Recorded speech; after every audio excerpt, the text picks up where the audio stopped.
चर्चेचं आयोजन करण्यात आले? महाराष्ट्र शासनाने जेव्हापासून राज्यघटना अस्तित्वात आली, महामानव डॉक्टर बाबासाहेब आंबेडकर यांनी आम्हाला घटनेचे अधिकार दिलेले आहेत. 36व्या नंबरवरती आमची धनगर म्हणून नोंद आहे, परंतु शब्दाच्या उच्चारामुळे आजपर्यंत आम्ही आरक्षणापासून लांब आहोत.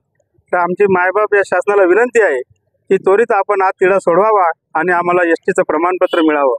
आमच्या समाजातील अनेक समाज बांधवांचे आरक्षणामुळे मृत्यू झालेले आहेत. ते मृत्यू यांनी थांबावेत आणि अनेक आज पण आमच्या पंढरपूरला 6 समाज बांधव आमचे आमरण उपोषण करत आहेत. आजचा 16वा दिवस आहे, तरी देखील शासन जागृत होत नाही. तर आमच्या सर्व समाज बांधवांतर्फे त्यांना एक आव्हान आहे शासनाला, आता कोणतीही कमिटी नको, कोणतीही चर्चा नको, कोणतेही काही नको. आम्हाला सरळ सरळ ते काय म्हणतात JR काढून आम्ही तुम्हाला आरक्षण देऊ. जे काय तुमच्याकडे जी पद्धत असेल ती तुम्ही राबवा, कारण जास्त नॉलेज त्याच्यातलं आम्हाला नाही आहे, पण तुमच्याकडे सगळ्या यंत्रणा आहेत. त्या यंत्रणाला हाताशी धरून तुम्ही आम्हाला आरक्षण मिळवून द्या.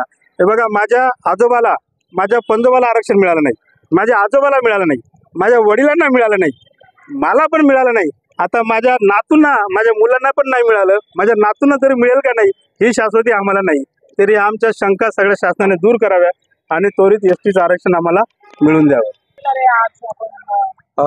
या माध्यमातून, आपल्या टीव्हीच्या माध्यमातून आपल्याला सर्व महाराष्ट्रभर सर्व जनतेला सांगण्यात येते की धनगर समाजाला डॉक्टर बाबासाहेब आंबेडकरांनी ज्यावेळी घटना लिहिली त्यावेळी त्या घटनेमध्ये 36व्या क्रमांकावरती धनगर समाजाला आरक्षण देण्यात आलेलं आहे.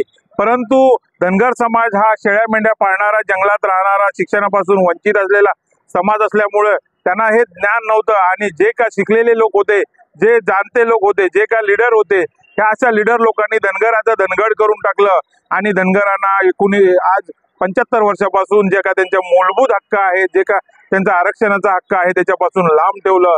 परंतु आता धनगर अशिक्षित होता, परंतु आज आमची मुलं आम्ही शिकलेलो आहोत आणि शिकलेलो आहोत. हे याच्यामुळे आज आमचा हक्क डावलला गेला आहे. आमच्यावरती अन्याय होतोय, अत्याचार होतोय आणि ह्या अन्याय अत्याचाराला वाचा फोडण्यासाठी आज आमचे पंढरपूर या ठिकाणी 6 धनगर बांधव गेल्या 15 दिवसापासून उपोषण करत आहेत. त्यांनी जीवाची बाजी लावली आहे, कारण त्यांनी जीव गेला तरी चालेल, परंतु धनगर समाजाला आरक्षण मिळालं पाहिजे.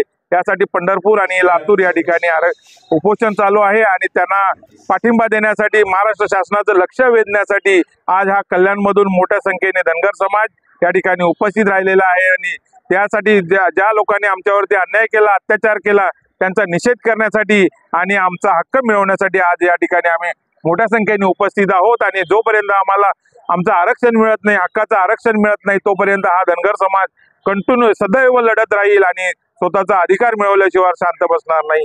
आता हे सुरू झालं आहे, परंतु जोपर्यंत आरक्षण मिळत नाही तोपर्यंत धनगर समाज थांबणार नाही.